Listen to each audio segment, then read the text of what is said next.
Powerful lords of the dead, the vampire counts plot the demise of the civilized land, seeking to rule over it all with the living as their cattle.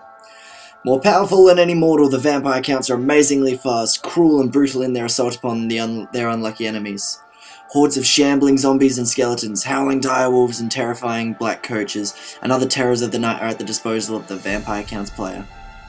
The vampire counts really are the straight up epitome of evil and nightmares within the Warhammer world, and I think it's fair to say that they really do live up to the horror that their models produce.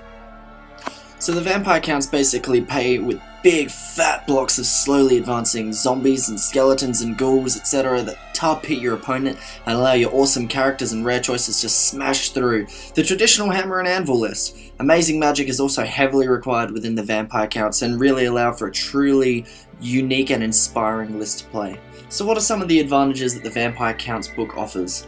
Well, all I can say is, haha! Hordes!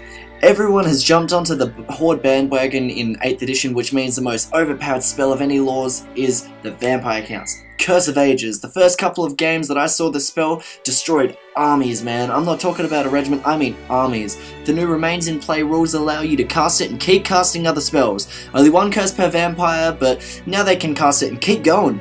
25% on heroes. Some people say that's bad. I personally think it's good. Realistically, most people are only fielding between 3 to 4 vampires in your army as support, so you can still field them with that much within the 25% and maybe not fully equipped, but you're maintaining a presence. And hey man, vampires are terrifying things on the board. Zombies, zombies, zombies! The Vampire Counselor is so easy to cast with the new spells, and making zombie wolves to the max is certainly viable.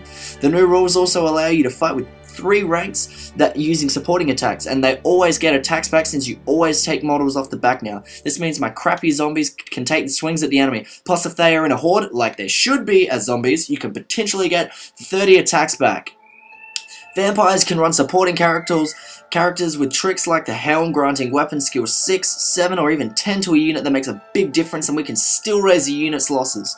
It should also be noted that as the Black Coach absorbs all pull dice, it's more than likely you can have a Super Saiyan Black Coach bitching and killing in turn 2, so check that shit the fuck out. Okay, in stark contrast, what are some of the disadvantages that unfortunately go along with running a Vampire Counts list?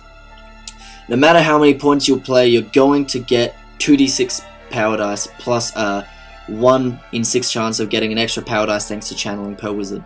So really not many power dice at all. This is all fine and good for smaller games, but once you hit 3 to 5k and you're in big trouble, man. 6 or 7 power dice just isn't enough for it just isn't close enough to keep your army on the table. Half the army isn't strong enough to take on the enemy alone, and they need magic support and lots of it. And under the new rules, I just can't see this working. Fear has been compromised. Now you can't auto break or make expensive units flee, and there are a few more ways to get around it. And if you're zombies, the new fear rules helps very little as your weapon skill 1 anyway. Hordes have given cheap, poor infantry a boost now, but to be honest, zombies still suck, and skellies are really expensive for their combat abilities compared to, say, Empire Swordsmen. So I say we break even here.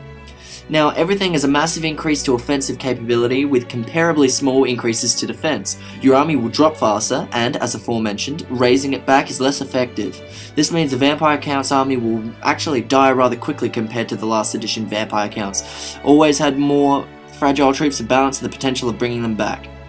All the other armies can make use of their new battle standard bearer rules of steadfast templates and cannons and bowmen firing and extra ranks, etc.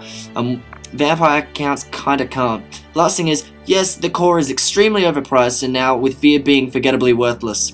The good news is, new codex has been announced, so Vampire Counts players, rejoice! So, Vampire Counts, aesthetically, what have they got to offer? All I can say is massive fat blocks of skeletons, zombies and ghouls means you're going to have a lot to paint, and unfortunately, in my opinion, they aren't the most fun to paint all the time either.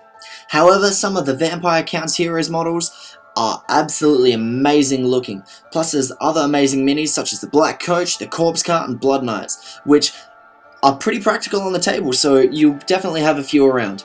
This allows for a very diverse appearance within the list, with filthy looking zombies to glorious Blood Knights. Conversion options are limited, but are by no means impossible. There's some fantastic stuff you can do, and Vampire Counts really are a cool way to go. So guys, hopefully that will help you in making your decision as to whether or not Vampire Counts is the Warhammer Fantasy Army for you.